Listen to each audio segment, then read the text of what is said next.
নমস্কার, আপনারা দেখছেন আমার ছোট্ট YouTube channel voice of Anirban. সঙ্গে আমি আপনাদের আপনজন অনির্বাণ চৌধুরী। সাধারণত এই সময় আমি ভিডিও করি না, আমি সকাল 9টায় একটা করেই ভিডিও করি, কিন্তু আজকে এই মুহূর্তে ভিডিওটা করতে আমি বাধ্য হলাম।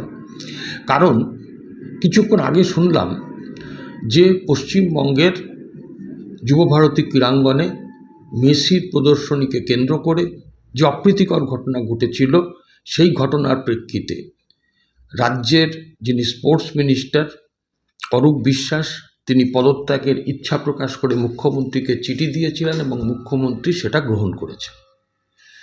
দ্বিতীয়ত, রাজ্যের যিনি পুলিশের ডিজি রাজীব কুমার, তাকে 24 ঘন্টা টাইম দেওয়া হয়েছে শোকজ করে, যে 24 ঘন্টার মধ্যে সেদিনের বিষয়টা তার ভূমিকা নিয়ে তাকে উত্তর দিতে হবে।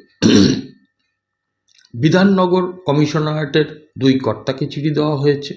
তার মধ্যে ওই ডিসিপি যিনি ছিলেন বিধাননগর কমিশনারেটের, অনিশ সরকার, সেই অনিশ সরকারকে সাসপেন্ড করা হয়েছে। যতদিন তদন্ত চলবে ততদিন তিনি সাসপেন্ড থাকবেন। এবং যুব কল্যাণ দপ্তরের সচিবকেও সরানো হয়েছে পদ থেকে। একটা সিট গঠন করা হয়েছে, সুপ্রতিম সরকার, জাভেদ শামীম, তারপরে আরও 2জন আইপিএস অফিসারকে নিয়ে সিট গঠন করা হয়েছে। তো আমার বক্তব্যটা হচ্ছে যে আমি খুব পরিষ্কার করে বলি, বেশি ভনিতা করব না। এই যে ঘটনাটা, এটা হচ্ছে পুরোটাই বছরের সেরা যোগ। এই 2025-এ তো আমরা প্রায় শেষের দিকে এসে পৌঁছেছি। আমার মনে হয়েছে এটা বছরের সেরা যোগ। কারণ রাজ্যের মুখ্যমন্ত্রী বুঝতে পেরেছেন যে যুবভারতী নিয়ে, তার আগে তো 26,000-এর চাকরি যাওয়া টাওয়া এইসব নানান কারণে উনি খুবই ব্যাকফুটে আছেন, মুসলিমদের ওই ওয়াকফ সম্পত্তির ব্যাপার স্যাপার নিয়ে খুবই বিপদে আছেন। তার মধ্যে গোদের ওপর বিষ ফোড়া এই যুবভারতী ক্রীড়াঙ্গনের বিষয়টা, তিনি নিজেও সেদিনকে মাঠে যেতে গিয়ে মাঝপথ থেকে ঘুরে চলে গেছে। তো এখন কেন বলছি এই নাটক বা এই সেরা যোগ, তার কারণ হচ্ছে যে আজকে শুনলাম গতকাল 5টা একেবারে তরুণ যুবক, তারা খেলা দেখতে গিয়েছিল। সিসিটিভি ফুটেজ দেখে তারা ভাঙচুর করেছে, এই অভিযোগে তাদেরকে গ্রেপ্তার করা হয়েছে। ভাঙচুরটাকে আমরা সমর্থন করি না, কিন্তু মানুষের ক্ষোভের বহিঃপ্রকাশ যদি ঘটে, একটা বাচ্চা ছেলে, আর এসব বাচ্চার বাবা মারা গিয়ে বিধানসভা ভাঙচুর করেছিল এই সরকারটা আসার আগে। তো তাদের সন্তান তুল্য কিছু ছেলে মেয়ে, তারা ক্ষোভের হয়তো বহিঃপ্রকাশ দেখিয়েছে, কিন্তু লঘু দণ্ড মানে পাপে গুরুদণ্ড, তাদেরকে অ্যারেস্ট করা হলো, পুলিশ হেফাজতে রাখা হলো, তারপরে জেল হেফাজত হলো। এবং তার মধ্যে সব প্রতিভাবান ছেলে, একটি ছেলে MBA ফাইনাল ইয়ার, তিনি হুজুর আমাকে জামিন দিন, বিচারককে বলেছিলেন যে কোনো শর্তে দিন, কারণ নাহলে আমার জীবনটা কেরিয়ারটা শেষ হয়ে যাবে। আজকে তাদেরকে ধরা হলো এবং আরও কিছু ধরা হবে বলে আমরা জানতে পারছি।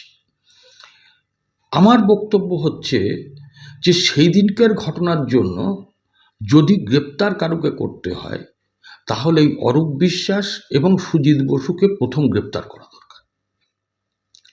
আর সাসপেন্ড যাকে সেদিনই করা উচিত ছিল, তিনি হচ্ছেন রাজীব কুমার, ডিজিপি। আজকে তাকে 24 ঘন্টা নোটিশ দেওয়া হলো, সব ঠিক আছে, আপনি 24 ঘন্টা নোটিশ দিয়েছেন, অনিশ সরকারকে সাসপেন্ড করেছেন। অনিশ সরকার সাসপেন্ড হলে কেন রাজীব কুমার সাসপেন্ড হবেন না? তিনিও তো সেদিনকে মাঠে ছিলেন, আমরা যা শুনেছি। এবং অরূপ বিশ্বাস সুজিত বসুদের গ্রেপ্তার না করে, সুজিত বসুর জন্য ওনার শুনেছি মাঠে আসতেও দেরি হয়েছিল মেসির, তখন তার ক্লাবের অনুষ্ঠানে অনেকক্ষণ আটকে থাকতে হয়েছিল মেসিকে। এবং তিনি একেবারে খই মুরগির মতন ওই স্টেডিয়ামের বাইরে টিকিট বিলি করছিলেন, যেন হরিণ লুটের বাতাসা উনি ছড়াচ্ছেন।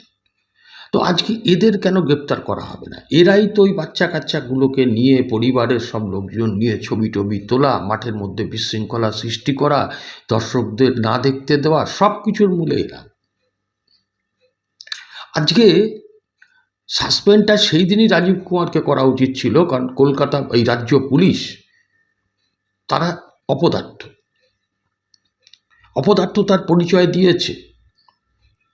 সেটা হচ্ছে জলের বোতল ঢোকানো যাবে না বলে নির্দেশ দেওয়ার পরেও আগের দিন রাত্রিবেলা লক্ষ লক্ষ জলের বোতল ঢুকে গেল। পুলিশ বলছে আগের দিন রাত্রে যদি কেউ ঢুকিয়ে থাকে তাহলে কি করে আমরা কি করব? একটা ভিভিআইপি আসছেন, আপনাদের ডিউটি কি শুধু সেই দিনের জন্য থাকে নাকি? ইন্টেলিজেন্স ফেল করেছে।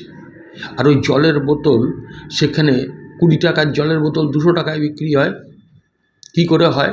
তার আবার টেন্ডার হয়েছে, মানে পালং শাকের ক্যাশ মেমো 30 লক্ষ টাকা করে এক একটা ভেন্ডারের কাছ থেকে টেন্ডার বাবদ নেওয়া হয়েছে বলে অভিযোগ।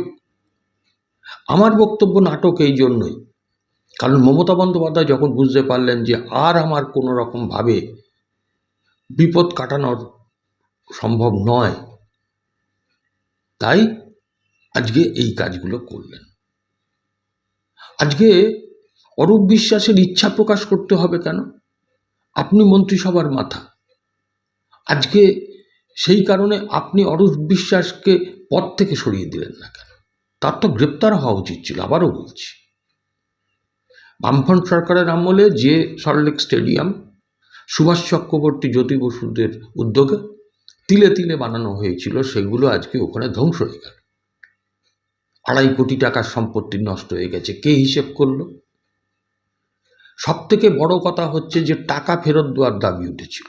যারা 10,000, 15,000, 4,000 বিভিন্ন দামের টিকিট কেটেছেন, কালোবাজারি হয়েছে রীতিমতো। আমার কাছে একজন বলেছে তিনি নাকি 20 না 22,000 টাকার টিকিট কেটেছেন। আজকে এই যে টাকা ফেরতের দাবিটা যখন উঠছে এবং প্রেসের কাছে প্রকাশ্যে ওই শতদ্রু দত্ত যাতে সরকারের বিরুদ্ধে কিছু বলে না ফেলে তার জন্য তাকে প্রথমেই একেবারে পুলিশ হেফাজত করে দিল।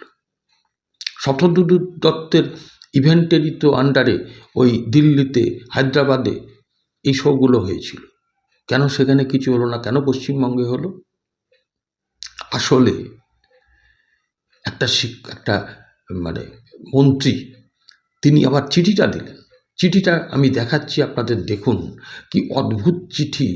এই মন্ত্রী আদৌ প্রাইমারি সেকশন থেকে পাশ করে হাই স্কুলে ঢুকেছে কিনা আমার যথেষ্ট সন্দেহ আছে। তিনি নাকি ক্রিয়ামন্ত্রী। দেখুন ওখানে কি ক্রীড়া না, ক্রিয়ামন্ত্রী। কি ক্রিয়া উনি করেন উনিই জানেন। তাও বলা হচ্ছে বিদ্যাসাগর যুবভারতী, আমরা বলি ক্রীড়াঙ্গন, উনি বলছেন ক্রীড়াঞ্জন। আমরা বলি পরিপ্রেক্ষিতে, চিঠিতে আছে পরিপ্রেক্ষিতে। আমরা যে ভাষাগুলো শুনে অভ্যস্ত, যেগুলো আমরা ছোটবেলা থেকে শিখে এসেছি। আচ্ছা, উনি অব্যাহতি চাইছেন, চিঠিতে লিখেছেন অব্যাহতি। দেখছেন ভালো করে, আমার একটাও মন গড়া কথা না। এই একটা মানে মূর্খ শিক্ষামন্ত্রী, এটাও তো আমাদের, এই মাফ করবেন ক্রীড়ামন্ত্রী, এটাও তো আমাদের লজ্জা। এই চিঠিটা দেখার পর আমাকে একজন বলছিল চোর জোচ্চোর চিটিংবাজ হলে তাকে কি একটু লেখাপড়া জানতে নেই? যাই হোক, আমি বলছি এটা একটা পুরোপুরি নাটক, জনগণের রোষটাকে থামানোর জন্য এবং নিজেদের মতন করে তদন্তটাকে গুছিয়ে নেওয়ার জন্য। পুলিশের কি তদন্ত করবে? এইগুলো করা হয়েছে। সুতরাং টাকা ফেরত দিতে হবে, ওই অরূপ বিশ্বাস এবং সুজিত বসুদের গ্রেপ্তার করতে হবে, রাজীব কুমারকে সাসপেন্ড করতে হবে। এটা হচ্ছে জনগণের দাবি। আপনারা সহমত হলে জানাবেন, দ্বিমত পোষণ করলেও জানাবেন। আপনাদের যদি কোনো প্রস্তাব থাকে, মতামত থাকে, সেটাও বলবেন। আমি আজকের অনুষ্ঠান শেষ করছি, আবার দেখা হবে পরবর্তীকালে। নমস্কার।